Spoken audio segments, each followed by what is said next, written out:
Assalamualaikum warahmatullahi wabarakatuh.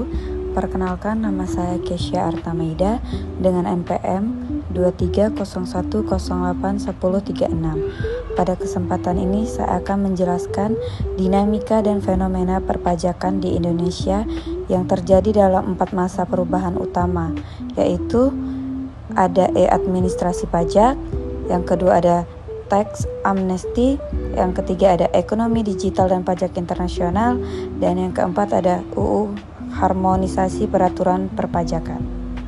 Baik, selanjutnya kita mulai dari topik pertama, yaitu administrasi pajak tahun 2000 sampai 2010. Yang pertama ada fenomena. Pada awal tahun 2000-an, administrasi perpajakan masih manual.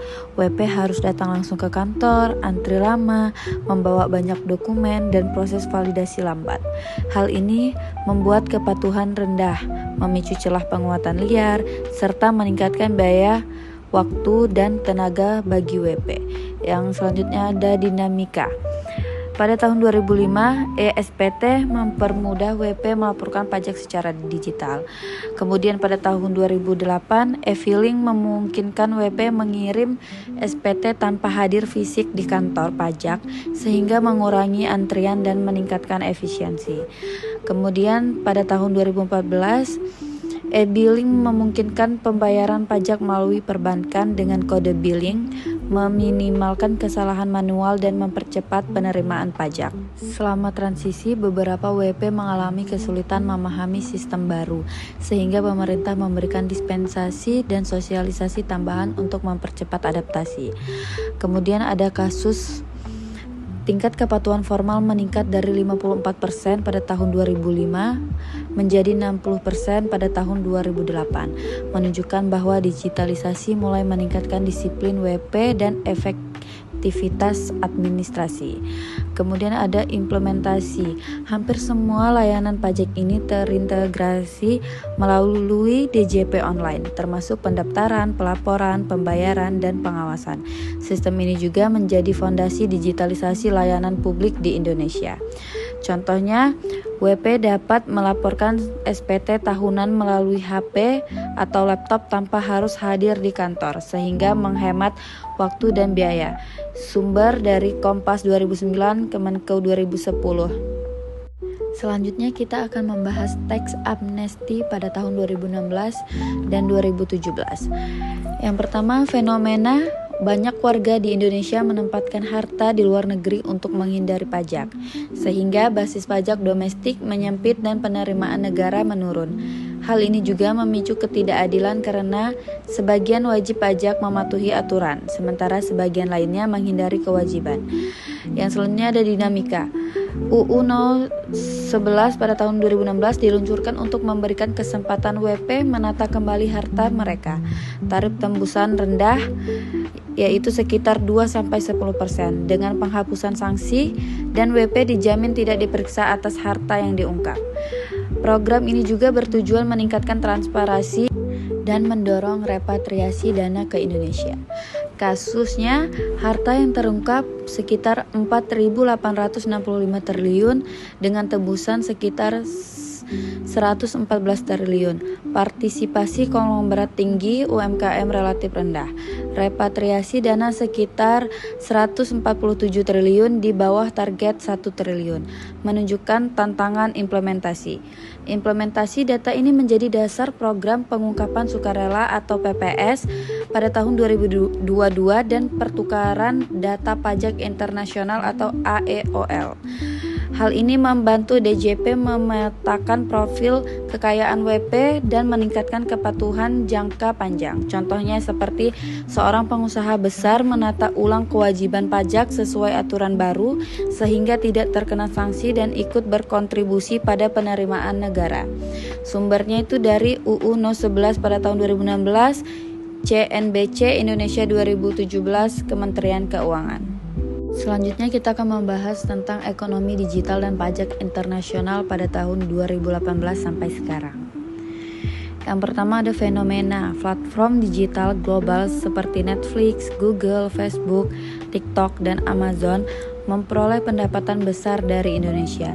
Namun awalnya tidak dikenai pajak karena tidak memiliki bentuk usaha tetap atau BUT. Hal ini menyebabkan kesenjangan dalam sistem perpajakan domestik.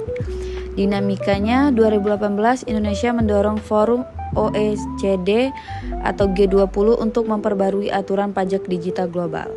Pada tahun 2020, PPU nomor 1 2020 diterapkan untuk pemungutan PPN produk digital asing. Kemudian Netflix, Spotify, Google, dan AWS ditunjuk sebagai pemungutan PPN resmi, memperluas basis pajak tanpa menghemat pertumbuhan ekonomi digital. Kasusnya, penerimaan PPN digital kurang lebih sekitar 3 triliun pada 2021. Indonesia aktif dalam negosiasi pilar 1 dan 2 OECD G20 agar negara pasar memperoleh hak kemajuan lebih besar dibanding negara asal perusahaan. Implementasinya 100 perusahaan digital asing resmi menjadi pemungutan PPN, memperluas basis pajak domestik dan memastikan kepatuhan. Contohnya, langganan Netflix, Spotify atau Google Play di Indonesia kini dikenai PPN. Sumbernya dari DJP 2021 dan Kompas 2020 OECD. Berikutnya UU Harmonisasi Peraturan Perpajakan atau UU HPP 2021. Yang pertama ada fenomena pandemi COVID-19 menurunkan penerimaan pajak, sementara belanja negara meningkat sehingga defisit APBN melonjak. Dinamikanya UU No 7 2021 diterapkan. PPN naik bertahap sekitar 10-11% pada tahun 2022 sampai 12% pada tahun 2025. PPh badan turun dari 25% ke sekitar 22%.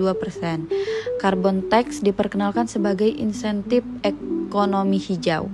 PPS diteruskan sebagai lanjutan teks amnesti mendorong kepatuhan sukarela. Kasusnya, penerimaan PPN meningkat setelah tarif naik menjadi 11% pada tahun 2022. PPS 2022 menghasilkan 61 triliun.